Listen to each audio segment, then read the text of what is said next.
रात के करीब 2 बजे थे। निठारी गांव की गलियां बिल्कुल शांत थीं, लेकिन किसी को नहीं पता था कि इसी खामोशी के पीछे छुपा है एक ऐसा सच जो पूरे देश को हिला देने वाला है। दिसंबर 2006, नोएडा का एक छोटा सा गांव निठारी। एक नाले के पास कुछ लोग खड़े थे।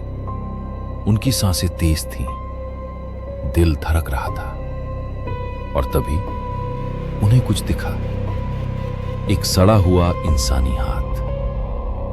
उस एक हाथ ने पूरा भारत हिला दिया। ये कहानी है उन बच्चों की जो घर से निकले लेकिन कभी वापस नहीं आए। और ये कहानी है एक ऐसे घर की जिसके पीछे छुपा था मौत का राज। पिछले 2 सालों से निठारी गांव में बच्चे गायब हो रहे थे, एक एक करके। कई परिवारों के बच्चे अचानक लापता हो गए। माता पिता पुलिस के पास गए, रोए, गिड़गिड़ाए, लेकिन हर बार एक ही जवाब मिला, बच्चे खुद भाग गए होंगे। किसी ने उनकी बात को सीरियस नहीं लिया, लेकिन कुछ पेरेंट्स को शक था। उनका शक था नोएडा सेक्टर 31 के एक घर पर, घर नंबर D5, दिसंबर 2006 में 2 लोगों ने हिम्मत दिखाई। उनकी अपनी बेटियां गायब थीं। उन्होंने कहा उन्हें पता है बच्चों के अवशेष कहां मिलेंगे। उन्होंने मदद ली RWA के पूर्व अध्यक्ष SC मिश्रा की, और तीनों पहुंच गए उस घर के पीछे जहां एक पानी की टंकी और नाला था।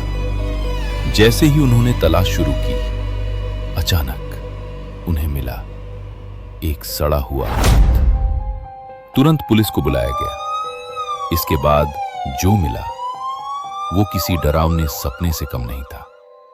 नाले से निकलने लगे खोपड़ियां, हड्डियां और शरीर के टुकड़े। पूरा गांव सन्न रह गया।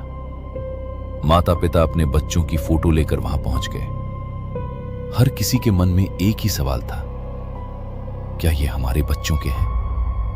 अब शक गया उस घर के अंदर। उस घर में रहता था एक अमीर आदमी, मोनिंदर सिंह पंढेर, और उसका नौकर सुरिंदर कोली।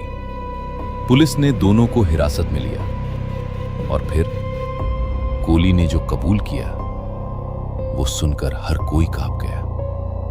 उसने बताया वो बच्चों को बहला फुसलाकर घर लाता था, फिर उनके साथ गलत काम करता, और बाद में उनकी हत्या।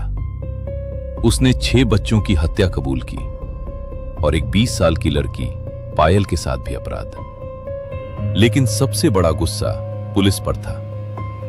लोगों का कहना था उन्होंने बार बार शिकायत की, लेकिन पुलिस ने हर बार अनदेखा किया।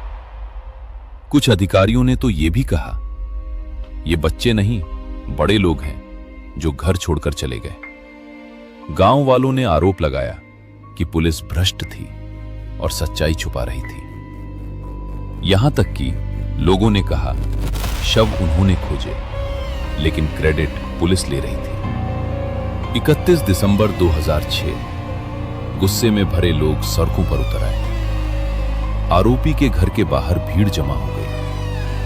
पुलिस और गांव वालों के बीच झड़प हुई, पत्थरबाजी हुई। पूरा निठारी एक युद्ध का मैदान बन गया। इस केस में कितने बच्चे मारे गए ये आज भी पूरी तरह साफ नहीं है, क्योंकि पहचान सिर्फ DNA टेस्ट से हो सकती थी। लेकिन एक बात साफ थी, यह सिर्फ एक किलर की कहानी नहीं थी, यह सिस्टम की फेलियर थी, जहां गरीबों की आवाज सुनने वाला कोई नहीं था। निठारी या सेक्टर 36 ये सिर्फ एक जगह नहीं है, ये एक सवाल है, क्या आज भी हम सब की जिंदगी बराबर है? अगर आप ऐसी सच्ची और चौंकाने वाली कहानियां देखना चाहते हैं तो चैनल को सब्सक्राइब जरूर करें, क्योंकि यहां सिर्फ कहानियां नहीं, सच्चाई दिखाई जाती है।